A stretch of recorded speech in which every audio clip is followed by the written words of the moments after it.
Curry అయితే చేసుకున్నాం. ముందుగా ఒక కడాయి తెచ్చుకొని అందులో నీళ్లు పోసుకొని కొన్ని గుడ్లు వేసుకొని అలాగే ఉప్పు వేసుకొని అలాగే మూత పెట్టుకొని అయితే దాన్ని ఉడకనిచ్చుకుందాం. అంతలోపు మనం ఒక కడాయి తీసుకొని అందులో కొద్దిగా నూనె వేసుకొని అలాగే 2 రెమ్మల కరింపాకు వేసుకొని బాగా వేయించుకుందాం. దాని తర్వాత మనం ముందుగా కోసి పెట్టుకున్న ఎర్రగడ్డ అయితే అందులో వేసుకొని ఎర్రగడ్డలు బాగా వాడిపోయేంత వరకు వేయించుకొని అందులో టమోటాకాయ ముక్కలు అయితే వేసేసుకుందాం. టమోటాకాయ ముక్కలు కూడా బాగా వాడిపోయేటట్టు కలపెట్టుకుందాం. అలాగే ఇంతలో మన గుడ్లు అయితే ఉడికిపోయి ఉంటాయి. గుడ్లు అయితే పొట్టు తీసేసి పక్కన పెట్టుకుందాం.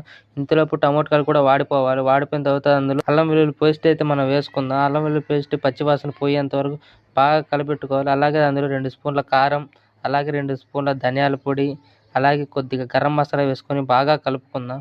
అలాగే కొద్దిగా నీళ్లు పోసుకుందాం. మరీ ఎక్కువ గట్టిగా ఉండకూడదు. కొద్దిగా నీళ్లు పోసుకున్న తర్వాత మనం ముందుగానే ఉడకబెట్టుకున్న కోడిగుడ్లు అయితే అందులో వేసేసుకొని బాగా కలుపుకుందాం.